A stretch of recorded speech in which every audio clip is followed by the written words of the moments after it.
actually supposed to be friendly with the bricks, but the bricks were the one that started that whole thing.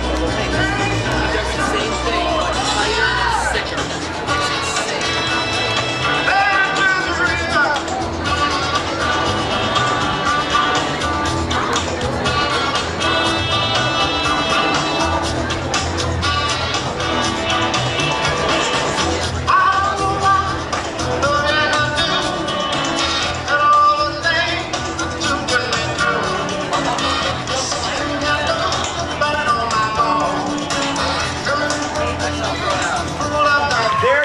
Ladies and gentlemen, that is our opening as the Golden Knights aircraft goes around. Oh, what a beautiful sight we have here. Even though it's overcast, it keeps it a little cooler for us, but this is a beautiful sight here at Jones Beach. We'd like to thank all the folks who are listening on WHLI and around the world on the internet on WHLI.com. The flag is out. Ladies and gentlemen, would you please stop what you are doing right now? Along the beach, please remove your caps and join in the singing of our national anthem. Oh, say, can you see by the dawn's early light what so proudly we hailed at the twilight's last gleaming, whose broad stripes and bright stars through the perilous fight for the ramparts we... This small red biplane weighs in at barely 1,227 pounds. However, it is powered by more than 400 horsepower, making it without question the most high-performance aerobatic biplane in the world today. Sean is going to return to the skies this afternoon to give you his full 15-minute power aerobatic routine. But as I mentioned, this is Sean's idea of a nice, easy early morning warm-up flight. If the folks here at the air show had been unable to allow Sean... The Golden Knights. Looking high to your right, it would appear these canopies have become entangled. But that is not the case. That's wild. These jumpers are performing one of the many facets of the sport, known as canopy relative work. With the advanced aerodynamic design of these ram air parachutes, it is possible for these jumpers to fly their canopies right up into the hands of another jumper without adversely affecting its flight characteristics. You want to watch this?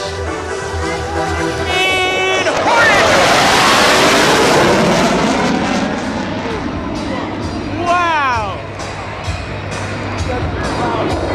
I know!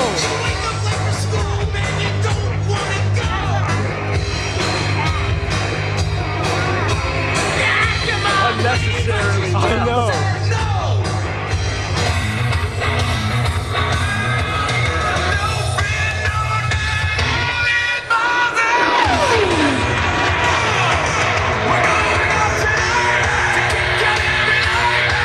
Right up at Stratford, Connecticut, that back in the 1930s, Igor Sikorsky, the father of the modern helicopter, perfected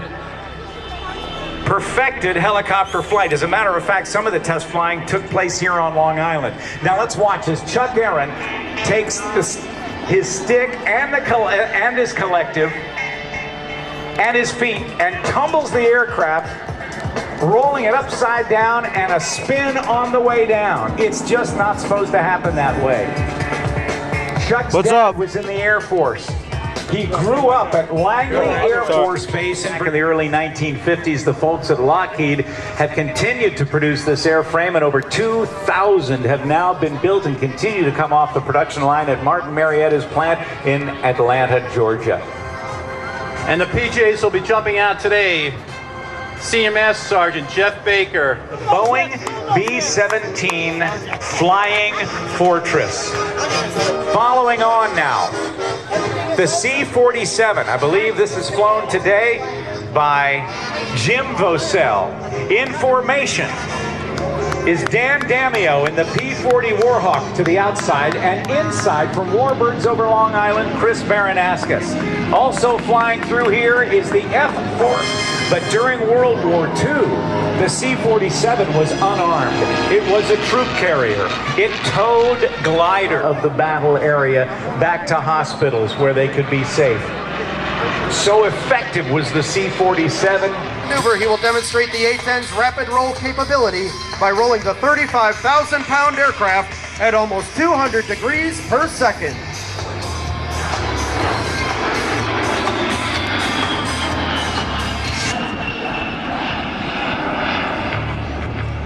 Major Green is repositioning his A-10 for a slow roll along the show line to demonstrate the A-10's precise handling characteristics. As Major Green rolls the A-10, you will notice a fake canopy painted on the belly of the aircraft directly underneath the cockpit. This false canopy is designed to deceive enemy ground troops as to the A-10's direction of turn. Now from your right, Major Green and the slow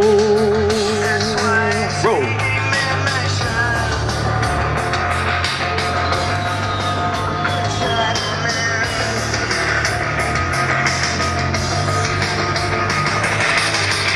Major Green is now performing a classic aerobatic maneuver. Watch, they will pitch up and roll into each other, passing canopy to canopy, just 50 feet apart.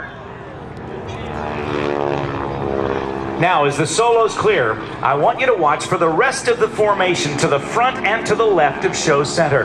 The diamond formation has returned to show off the maneuver. The pilots will climb and slow down while turning, then descend and accelerate, repeating the sequence within very specific guidelines as far as altitude and airspeed are concerned. But don't be fooled, even though it looks easy, the pilots are working hard to keep this formation pretty while they strive for symmetry.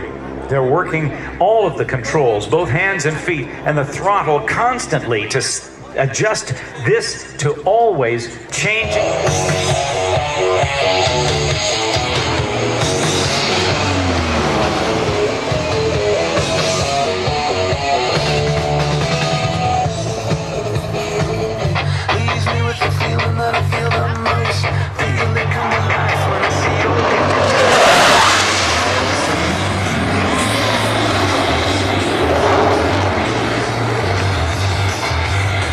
Behind the spectator area, Blue Angels 5 and 6 are accelerating to 400 miles per hour.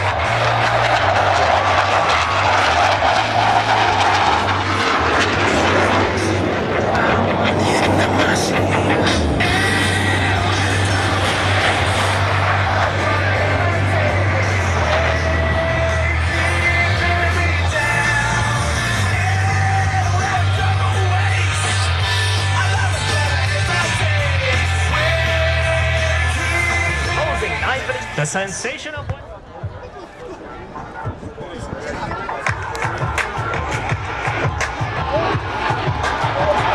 Whoa!